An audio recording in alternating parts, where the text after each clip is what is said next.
लोगों ने रात्रि में आकर देखा कि आचार्य महाराज सोते कैसे हैं। तो भाई हीरा तो हीरा है और 100 टन सोना तो सोना है, कस लो जितना कसौटी पर कसना है। उन्होंने अपनी साधना के बल पर उसे चरितार्थ किया और हम लोगों को अपनी उपलब्धि के रूप में परिवर्तित किया। ये आचार्य महाराज की जीवन का एक बहुत बड़ा पहलू है, जिसे हम दूसरे शब्दों में कहें तो वे मूलाचार और समय सार के जीवंत रूप रहे। वे एक क्रियानिष्ठ साधक ही नहीं रहे, एक अध्यात्म रसिक ज्ञानी भी थे। आध्यात्मिकता और निष्प्रहता से वे ओतप्रोत रहे। उनके जीवन की जो दूसरी विशेषता वह अध्यात्म निष्ठा मुझे गहरे तक बस प्रभावित की। मैंने उन्हें बहुत निकटता से देखा। उनके मन में रंच मात्र कर्ता बुद्धि नहीं, उनके हृदय में लेस मात्र राग नहीं, कर्तृत्व के अहंकार से शून्य। 2 प्रसंग उनके संदर्भ में बताऊंगा। कुंडलपुर का महामहोत्सव 2001 में हुआ। उस 2001 के महामहोत्सव में चूंकि पूरी जिम्मेदारी एक प्रकार से हमने संभाल रखी थी, बहुत भव्यता से वो आयोजन संपन्न हुआ था। 20 लाख लोग सम्मिलित हुए। आयोजन की संपन्नता के बाद चूंकि रोज हम लोग शाम को गुरुदेव के पास आधा घंटा बैठते थे, एक दिन वो अनन्य मनस्क से थे। मैं वहाँ थोड़ा विलम्ब से पहुँचा। देखा सब महाराज चुपचाप बैठे और आचार्य महाराज मुख से कुछ बुदबुदा रहे हैं। मामला गंभीर है। प्रशमाय वनांत माश्रिता, प्रशमाय वनांत माश्रिता, ये एक योगी भक्ति का एक श्लोक था, उसका चरण वो बार बार दोहरा रहे थे। हमने देखा कि थोड़ा तो टाइम मिलता है। मैंने छेड़ा, बोला गुरुदेव आज लगता है हम लोगों से कुछ गलती हो गई। बोले क्यों, क्या बात है? बोले आप शांति से बैठे हैं, हम लोगों को थोड़ा दिन समय मिलता है, अब पंचकलानक हो गया, कब आप हम लोग घंटी बजा दोगे पता नहीं, और समय नहीं मिलता। बोले नहीं, मैं सोचता हूँ कि प्रशम के लिए वन में आया हूँ और वन में भी प्रशम नहीं, भीड़ बहुत। हमने कहा गुरुदेव, चर्चा का क्रम चला। एक मैंने उसी प्रसंग में कहा गुरुदेव आपका प्रताप ऐसा है, आपने अपना प्रताप इतना बढ़ाया क्यों? गलती तो आपकी।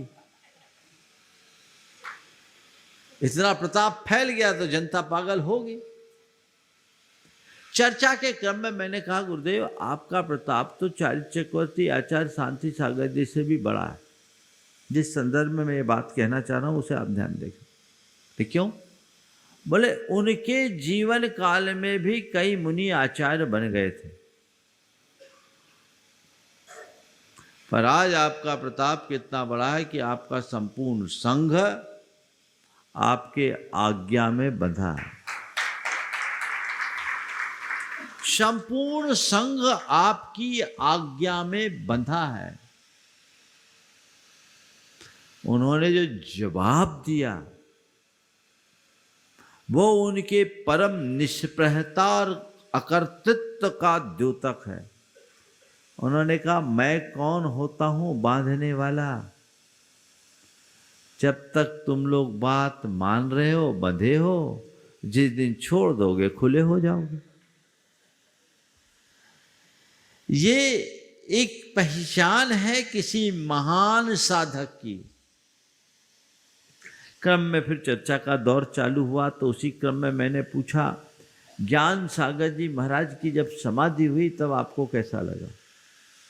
उन्होंने कहा मुझे बहुत अच्छा लगा। और उस दिन मैं एक लंबे अंतराल के बाद खुले में आसन लगाकर सोया। तो गर्मी थी प्रचंड। ज्ञान सागर जी महाराज को साइटिका का कष्ट था, तो साइटिका की पीड़ा के कारण वो अंदर ही रहते थे और आचार्य महाराज उनकी पूरी सेवा में थे। तो बोले कि एक लंबे अंतराल के बाद मैं खुले छत के नीचे सोया, खुले छत पे सोया, खुले आसमान के नीचे। मैंने कहा आपको ऐसा नहीं लगा कि आपके सिर के ऊपर से एक बड़ा हाथ उठ गया? मेरे शब्दों को ध्यान से देना। आपको ऐसा नहीं लगा कि आपके सिर के ऊपर से एक बड़ा हाथ उठ गया? उन्होंने कहा प्रमाण सागर जी, निर्गंथ लिंगो निरावेखो। निर्गंथ लिंग निरपेक्ष होता है, मुझे ऐसा कुछ नहीं लगा। मुझे केवल एक ही बात का संतोष हुआ कि मैं अपने कर्तव्य में सफल हो गया। ये उनकी वीतरागता का उदाहरण है। जिस गुरु ने पढ़ाया लिखाया क ख ग से आगे बढ़ाया, उस गुरु के प्रति भक्ति अगाध पर राग लेश मात्र नहीं। और गुरुदेव ने एक दिन मुझसे कहा था कि जैसे परिवार का मोह बाधक है, ऐसे ही गुरु का मोह भी बाधक है। गुरु के प्रति भक्ति होना चाहिए, राग नहीं। और ये उनके हृदय में कूट कूट के भरा था। इसलिए मैंने कहा वे एक आध्यात्मिक साधक रहे, श्रेष्ठ साधक, और परे अध्यात्मनिष्ठ रहे। तीसरी बात, वे महाप्रभावक। आज उनका प्रभाव, इतना प्रतापी व्यक्तित्व, जो आता है सब श्रद्धा से नतमस्तक हो जाता है। ये क्यों?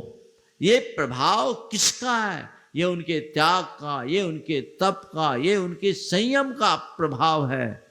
त्याग तप संयम से पुण्य प्रगाढ़ होता है और उसका प्रताप बढ़ता है। गुरुदेव जब पहली बार अमरकंटक गए, बादल नीचे संग ऊपर, सर्दियों में गए। दुनिया तो हिल स्टेशन में गर्मियों में जाती हो, सर्दियों में गए। 15 जनवरी को प्रवेश हुआ था, टेम्परेचर माइनस पे था। साधु लोग वहां के सब गुरुदेव की आगवानी के लिए आए, गुरुदेव की आगवानी के लिए आए, ओवरकोट पहन कर आए। पर ये सब ऐसे निर्गंथ। दूसरे दिन वे लोग सब देखने के लिए आए। रात में कोई आगे वागी तो नहीं तापते, तो यहाँ तो देख रहे बिना चटाई के। रात में सब देखने आ रहे हैं, कुछ नहीं। सुबह 7:45 बजे कार की बोनट पर बर्फ की परत जमी हुई थी, ऐसी कड़ाके की ठंड। और वहाँ पर वहाँ के जो विद्वान साधु लोग आए गुरु की वंदना में, उनने कहा तो एक बात कही कि त्याग और तपस्या की जो मूर्त दिखाई पड़ती है वह सब केवल दिगंबर संतों में दिखाई पड़ती है। आपको भगवान का सानिध्य मिले या न मिले, पर ये जो जीवित भगवान बैठे हैं, इनका दर्शन करने वाले धन्य हैं। ये उद्गार उनके थे जो खुद में एक बड़ी प्रतिष्ठा रखने वाले साधु हैं। आज देश के जितने बड़े बड़े नेता हैं, चाहे प्रधानमंत्री हो, चाहे राष्ट्रपति हो या अन्य, उनके चरणों में जो नतमस्तक होते हैं, वे केवल इसीलिए होते हैं क्योंकि वे महाप्रतापी हैं।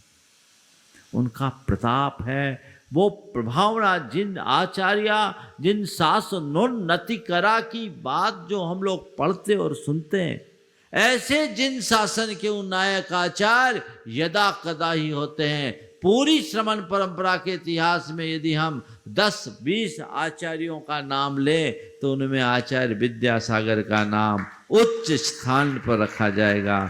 चाहे वो आचार्य कुंद हो, चाहे वो आचार्य समंतभद्र हो, चाहे आचार्य जिनसेन हो, चाहे आचार्य वीरसेन हो, चाहे आचार्य अकलंक हो। इन महान आचार्यों की श्रेणी में अपना स्थान बनाने के अधिकारी हुए हैं। ऐसे आचार्यों को युग प्रवर्तक आचार्य के रूप में देखा जा सकता है, जिन्होंने अपनी प्रभावना से जैन धर्म का चहुमुखी यश फैलाया है। और आज बड़े बड़े पूरी समाज जिनके पीछे पागल होती हो, इतना बड़ा संघ का संचालन वो कर रहे हैं, ये कोई साधारण बात नहीं है। ये सब उनके इस महाप्रतापी व्यक्तित्व का परिणाम है। 1999 में जब गुरुदेव की करकमलों से 23 मुनि दीक्षाएं हुई थी, उस समय मुझे गुरु चरणों में कुछ भाव प्रकट करने का अवसर मिला था। तब मैंने कहा था कि गुरुदेव एक जादूगर है। आज यहाँ जो कुछ हो रहा अजूबा हो रहा, बोले इस पंचम काल में, खोटे काल में यदि कोई युवा व्यसन बुराई में फंस जाए तो कोई आश्चर्य नहीं है, लेकिन क्यों ऐसा होना है, ऐसा वातावरण है। लेकिन आज के इस विषम दौर में एक साथ 23 युवक दिगंबरी दीक्षा के लिए उत्कंठित हो जाए और दिगंबरी दीक्षा को धारण करे तो ये बहुत बड़ा अजूबा है। और ये अजूबा हमारे जादूगर गुरुदेव के बल का है। उनका जादू चलता है, सिर पर जादू चलता है। एक बार नजर उठा करके देख ले, सामने वाला दीवाना हो जाता है। ये कोई साधारण बात नहीं है, ये असाधारण उपलब्धि है। और ये हम लोगों का सौभाग्य है कि हमें ऐसे महान आचार्य की छत्र छाया प्राप्त हुई।